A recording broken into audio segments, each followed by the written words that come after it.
don't have to walk all that way with me.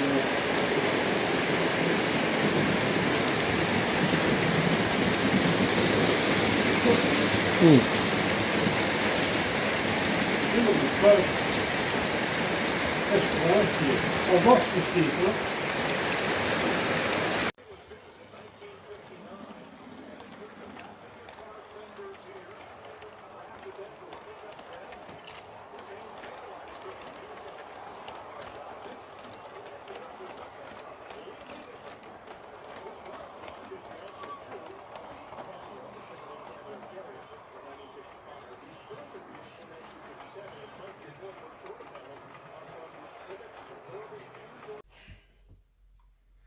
Hello, Up1 here. Now, it's a Wisbech workshop video, as you already guessed, and it's on the micro layout.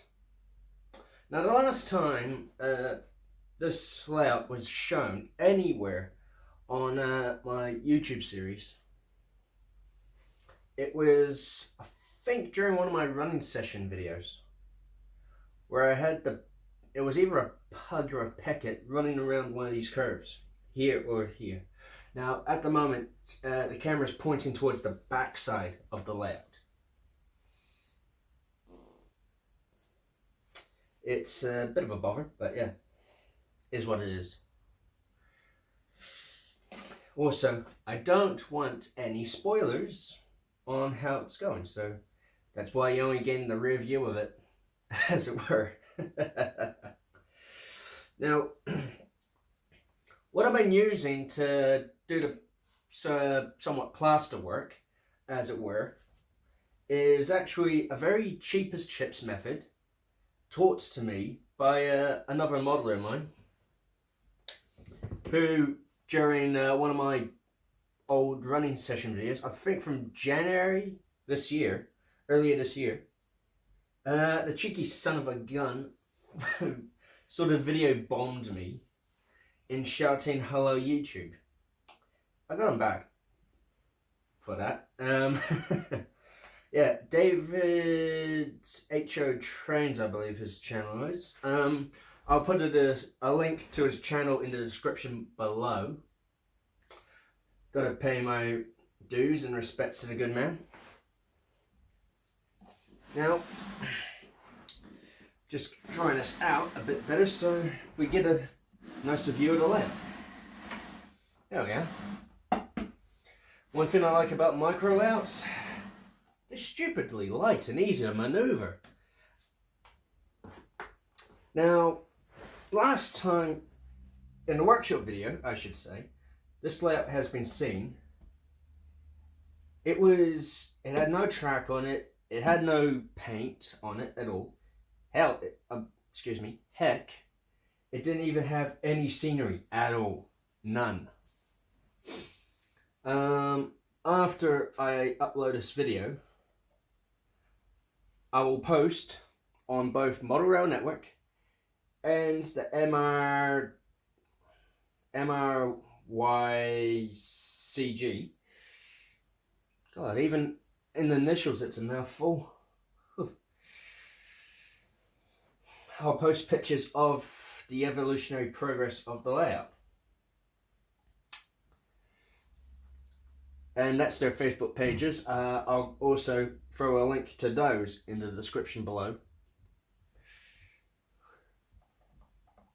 because I know a fair number of fellow model rail YouTubers are subscribed to my channel. Massive thank you, guys. Massive thank you. Means a lot. Now, I'm showing you the progress of the layout now because right now I'm waiting for a few areas to dry. Like here, around here, and along here. I'm waiting for those areas to dry because I only freshly put the cloth on them yesterday.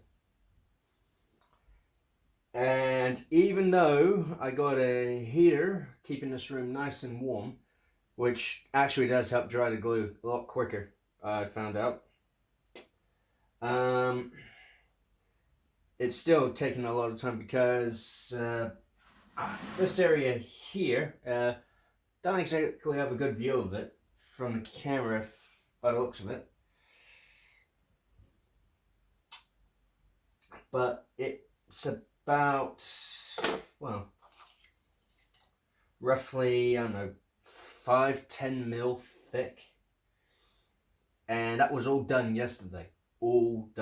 Spider web it, then layer after layer after layer. And what I've been using actually is I think is what's effectively known as J-cloth, disposable washcloths, I believe another term for them is. Dirt cheap, $3 a pack for these, $3 a pack.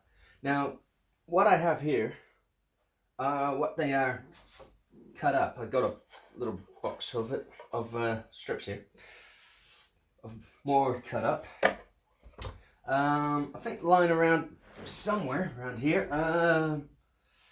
I have a couple of pieces unmutilated, as it were.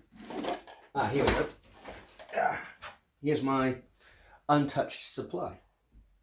This is actually about a quarter the thickness of the pack I bought. Oh, it's only 2 big cloths, wow. But yeah, basically these are really big cloths. See? Like that. What I do is just cut them into the bigger squares, and yeah, then I cut them down to what I need from there. Works very well. And again, I gotta thank my Australian mate for showing me the trick. I definitely owe him big for that. I better not let him hear me say it, otherwise it might go to his head. Okay, and for this all-intensive purpose, to show pretty much what to do with this old trick. It's actually really old school modelling, as I found out. It is actually really old school modelling. Back in the days of Bob Symes, as it were. And God rest him, he is a legend. Now, for this all-intensive test purpose, I got me a little test piece here, which I left on the layout to dry, and by the looks of it, I used a bit too much glue because it was stuck to the layout. Yeah, just a little too much glue. That one. It's good as it is. Now, this is actually an after view.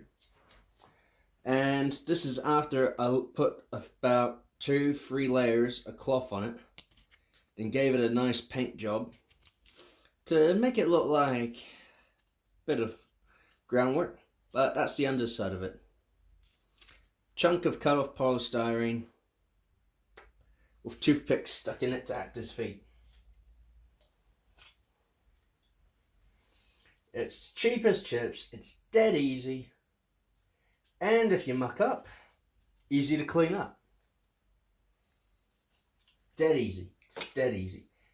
Now the reason I have these test pieces is because I was a bit unsure of it, but I got another one here, another off cut of polystyrene, which I've painted purely because, well, with white polystyrene and white glue, you can't really see where you put the glue down until you, well, literally put your hand on it. Then you're like, oh, bugger me. Again, it's a big pain in the backside, but it is what it is. Now, before we get started, there's one thing I forgot to grab before starting the video. And first off, it's the wee plastic cup thing I have to hold the glue. Secondly, a brush to paint the glue on with. Bugger. And I think it might help to actually put a bit of paint colour into the glue. Ugh, boy. That way, it'll be easy to see it go on. Right, I'll be back in a tick, and hopefully I won't have major cramp in my legs. Okay, and we're back. Now, I was able to grab a few brushes. Now, just like painting, the choice of brush is important. Here we got a nice, really soft brush. It's not too bad. It's not too bad, but it makes getting corner work done poorly, and plus the spread's horrible. This, well, it used to be a stiff brush, but after numerous times I'm using it, it's more like a medium grade one now. But it's perfect for me, really. It's perfect. It's perfect. Now, type of glue I use is nice, cheap wood glue. Easy to get a hold of. I mean, this bottle alone just cost me just under $6.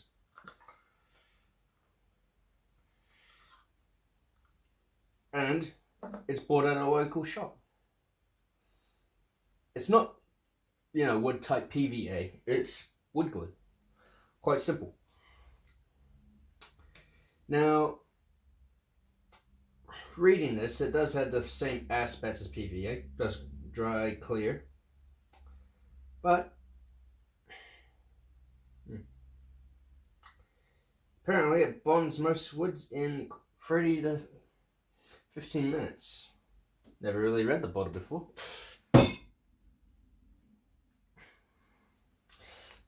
But yeah. So I figured, for this how-to, we're going to do pretty much one of the most damning forms we can get. That's why I have these cut into triangles instead of squares, because triangles go around curves a lot more generously than squares. Squares, rectangles do. A lot easier to form. Right. Before carrying on, might have to bring the camera in closer before doing this, because yeah, it's going to be a bit of a job. Not going to lie. It's going to be a bit of a job. Right. Be with you in a tick. Okay. Now, I got the camera on the layout. That way, this is a lot more easier to do. And is less annoying to talk about. Now, I got my triangle cuts here. Got a good handful of them. Got a good handful. Might be using them all up, plus a couple of these nice straight strips I have. I'll just dump them in there for the moment. Get these out of the way. Well, most of them. There we go. Now, first off, just gotta simply, like with any paintwork, especially if you're doing a base color, just fully paint over the area you're working on. It's almost the same when you're working with scatter material, really. You gotta make sure that you have a full, even coating.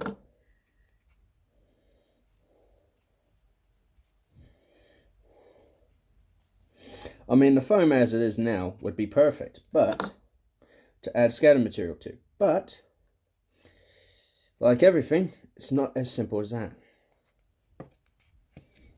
Never is, really.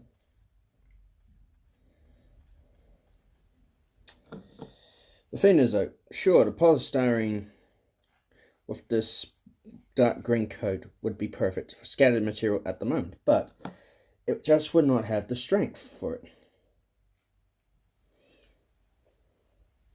If you tried to build something like a village or anything like that on the hillside, it would not have the strength for the buildings. Just wouldn't. Okay, that's a nice color. Coverage, so dump the brush in there. And we grab these now. Gotta be careful where I put my hands, because glue's everywhere now.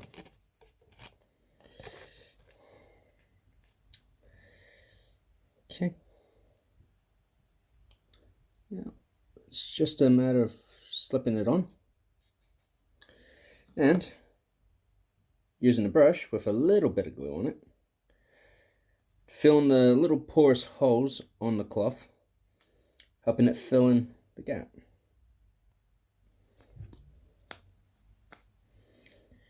Now, if you ever get to a point like this, like folding the cloth with the brush, it's dead simple.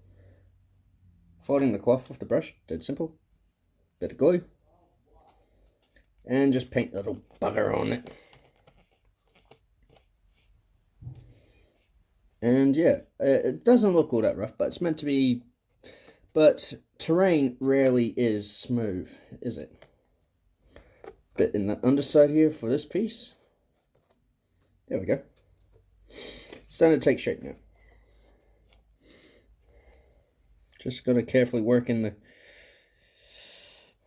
corner here, the curve here. The reason I chose this piece to work on is because of any shape or form you got to work on. This one is pretty much the most damning one you could do.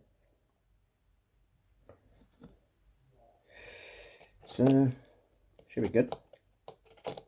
And I just remembered there's glue there. Boy.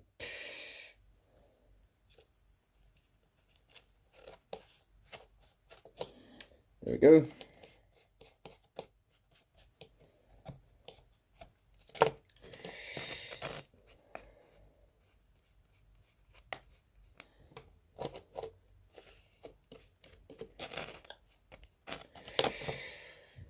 I think you're starting to get the rough idea now.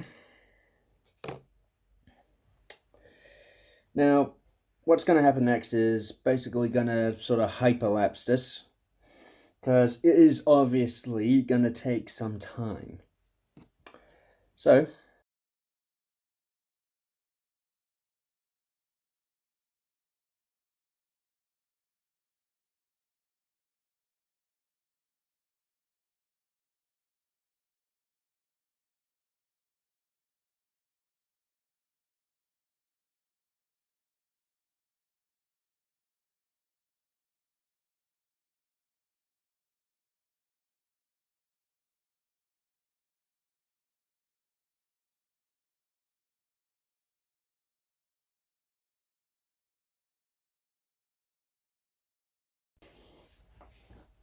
okay, and there's your finished piece. All it has to do now is just sit for a day or so to dry. A couple of air pockets here and there that can be touched up with a quick brushing with a fair dose of glue. But yeah. And the reason why I also clothed over here, where there was a great big hole, is simply to show how good a layering job like this is once it's dry. But key thing is to make sure there's no air pockets whatsoever, because that does weaken it.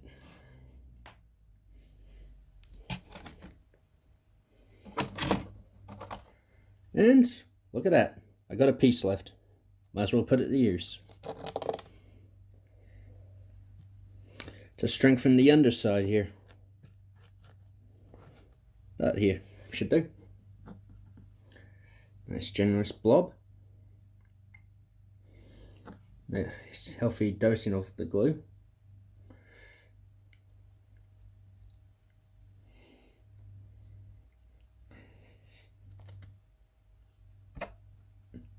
Don't know how that got there.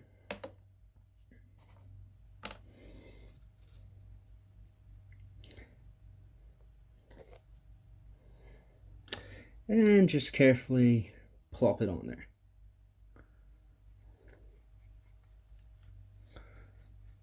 Now, as I'm using the brush to sort of lather it on, the glue fills into the holes of the cloth, helping it bond. Just run a brush over of glue along the seam of the joints. It actually does help the strength of it. And just one down the middle. Now give that about, well, it's winter time, coming around winter time over here, so that'll take about 2-3 days to dry. I know that's quite a long time for the glue to cure, but if you have a nice, keep the room it's in nice and warm, I predict that drying time will reduce by about maybe half.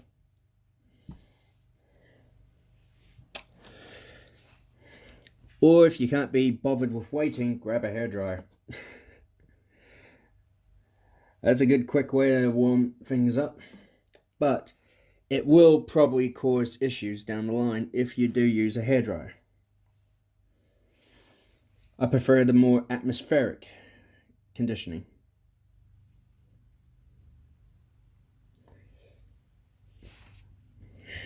But yes, that is pretty much how I do my don't think I can actually say plastering, but I'll go for that term.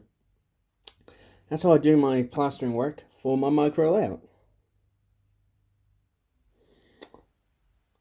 Hope you've enjoyed it and found it interesting, to say the least. Interesting. This is Upwell and Onward saying thank you all very much for watching. Till next time, see you later.